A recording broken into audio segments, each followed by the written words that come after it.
Hi guys, welcome back to my another vlog Manali diaries part 3 vlog 5। तो जैसे कि मैंने आपको बताया था, मैं लेकर चलूंगी आपको अपनी थर्ड डेस्टिनेशन पर। तो शुरुआत होती है मेरे बेटे के फेस के साथ, जो कि ट्राई करना चाह रही थी कुछ न्यू, पर उसको ट्राई करने से पहले मैंने उसके हाथ से ले लिया था। फिर उसको रेडी करने के बाद और हम सब रेडी होने के बाद निकल पड़े थे अपनी एक नई मंजिल की और एक नई सफर की शुरुआत के साथ और नए खूबसूरत नजारों को देखने के लिए। तो चलिए उन खूबसूरत नजारों का सफर शुरू करते हैं एक प्यारे से व्यू के साथ। तो आप भी बने रहिए और देखते रहिए मेरे साथ साथ।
तो इन्हीं छोटी छोटी मस्तियों के साथ हम आगे बढ़ते जा रहे थे अपनी मंजिल की तरफ, क्योंकि हमें देखना था, क्योंकि जहाँ हम जा रहे थे हमने सुना था वहां का नजारा बहुत ही खूबसूरत होने वाला था। मतलब एक्सट्रीम लेवल वाला खूबसूरत जिसे बोलते हैं। तो उसी सफर को तय करते हुए और वहां की नदियों पहाड़ों की खूबसूरती को अपनी आंखों में बसाते हुए हम बढ़ रहे थे, आगे चलते जा रहे थे। वहां के रोड भी बहुत अच्छे थे, एटलीस्ट बहुत स्मूथ रोड थे। आपको कहीं भी, आप कभी भी जाएंगे ना, तो आपको कहीं दिक्कत नहीं हो सकती कि आप कभी कहीं रोड पे आपकी गाड़ी फंस जाए या परेशान हो जाओ। नहीं, ऐसा तो बिल्कुल ही नहीं है। आप उस पूरे रोड को, उन पहाड़ों को, उस पहाड़ों के साइड में बहरी नदियों को, झीलों को देखते हुए आप अपना सफर बहुत आसानी से और बहुत ही ब्यूटीफुल तरीके से तय कर सकते हैं, जैसे कि हम कर रहे हैं। तो चलिए आप भी मेरे साथ साथ ही तय करते रहिए।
तो इस खूबसूरत से सफर को तय करते हुए हम पहुंच गए थे अपनी डेस्टिनेशन पर, जिसका नाम था दीपक ताल।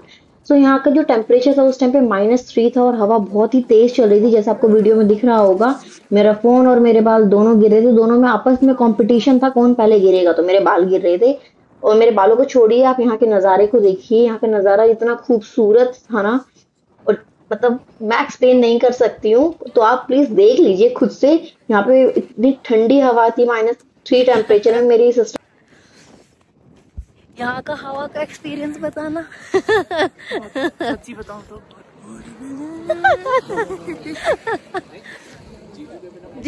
जीजू व्लॉगिंग चल रही है। जीजू व्लॉगिंग, जीजू एक्सपीरियंस बता दो एक बार, क्या मजा आ रहा है? बहुत ही अच्छा है, मजा आ रहा है, हवा अच्छी लग रही है, मजा आ रहा है, थोड़ी थोड़ी फट भी रही है। तो जीजू चाय ऑर्डर कर दी? चाय ऑर्डर कर दी हमने, 4 चाय ऑर्डर की हैं और 2 मैगी ऑर्डर करी है। 2 में से मिल बांट के खाएंगे। जीजू मैगी हो सका तो केक भी काटेंगे इस गाड़ी के ऊपर। मेरा जन्मदिन है, वाह, 6 दिन पहले था। Post birthday. हमें अपने जीजू के बर्थडे की इतनी खुशी है कि हम मनाने यहाँ। कैसा लग रहा है? फैमिली वैकेशन पे हम। प्लेस का नाम तो बता दो। हाँ, प्लेस का नाम है दीपक ताल, जो कि है लाहौल एंड स्पीति में, हिमाचल प्रदेश में। ओह माय गॉड, और हम यहाँ पे वैकेशन मनाने आए हैं। और एक ये मेरा पति, जिसे दिन दुनिया की पड़ी ही नहीं है। इनसे होता ही नहीं है, इनको आता ही नहीं है। तो एंड करते हैं आज के व्लॉग को। ये तो आज के दिन का है ना, ये तो अपने पार्ट 3 है ना, पार्ट 4 आएगा ना, टू बी कंटिन्यू। तब तक के लिए Vacation with your wife. Vacation with your wife is not a vacation. It's just a change of location. तो ऐसी और लाइन सुनने के लिए आप कंटिन्यू रहिए। बाय बाय, तब तक के लिए स्टे ट्यून, बाय बाय। तो अपने इस क्यूट से ब्लॉग के साथ मैं पहुंच गई थी अपने बच्चे के पास। मेरे बच्चे की नोज चेक सब रेड हो चुका था। मेरा बच्चा भी फुल एंजॉय कर रहा था उस -3 टेम्परेचर में, और उसको पूछने पे वो सब बता रहा था। तो आप भी सुनिए उसकी क्यूट सी बातें, प्यारे प्यारे से रिएक्शन। वो इतना एंजॉय कर रही थी ना, उसे बहुत मजा आ रहा था वहाँ पे, और उसके साथ साथ हमें भी बहुत मजा आ रहा था। तो सनरूफ खुलने के बाद मेरी बेटी को क्लिक कराने थे उसके फोटोज, क्योंकि she is so cute baby. तो इसलिए उसके फोटो क्लिक्स वगैरह करने के बाद हम निकल पड़े थे वापस अपने होटल की तरफ, क्योंकि नेक्स्ट डे हमें मॉर्निंग में अपने घर वापस आना था। तो वहीं से सफर तय करते हम जब वापस आ रहे थे, तो हमें याद आया कि हमें जीजू का बर्थडे केक भी कट कराना है, पोस्ट बर्थडे केक। तो देखिए आप उस केक की वीडियो। उस टाइम इतनी ठंड लग रही थी ना, हमें इतनी ठंडी हवा थी, धीरे धीरे टेम्परेचर डाउन होता जा रहा था। तो वहाँ का टेम्परेचर -5 में चला गया था। देखो मेरी क्लैपिंग भी आपको किश्तों में बजती हुई दिख रही होगी। तो हमने कोशिश की हम जल्दी जल्दी केक कट करें और जल्दी वहां से निकल के अपने होटल पहुंचे। तो देखिए आप भी केक कटिंग की प्रोसेस पूरी और एंजॉय कीजिए हमारे साथ।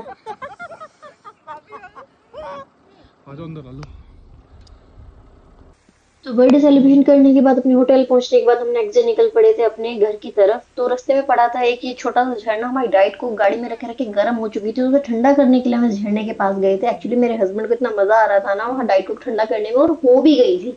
सबसे मिरेकल वाली बात हुई थी, तो क्या ठंडी भी हो गई, एकदम फ्रिज जैसी, एकदम मस्त फ्रिज उसके अंदर बनी हुई थी। तो उसी को ठंडा करने के बाद हम निकल पड़े थे आगे। तो वहीं पे दिखा था मुझे ब्यूटीफुल सा झरना, तो मैं अपने आप को शूट करने से रोक नहीं पाई इसको। ये इतना प्यारा लग रहा था ना ये झरना गिरता हुआ। उसके बाद हमारी शक्लें इतनी प्यारी है ना, हमें कहीं अच्छा व्यू दिखे और हमारी शक्ल अच्छी हो, हम फोटो क्लिक करने से तो रुक ही नहीं सकते। तो फिर हमने फोटो क्लिक कराई, और ये थी मेरी बेटी, प्यारी सी डॉल मेरी, जो कि मेरे ऊपर लदी हुई थी, उसे बस मम्मा चाहिए। एट लास्ट हम गए वहीं पे, लास्ट में हमने डिनर किया मन्नत में ही, और उसके बाद हम पहुंचे अपने घर रात को 1 बजे। तो इसी के साथ खत्म होता है हमारा सफर और खत्म होती है मना। तो ऐसे और अच्छे अच्छे ब्लॉग्स देखने के लिए do like, comment, share and subscribe to my channel. Thank you, bye bye, love you all.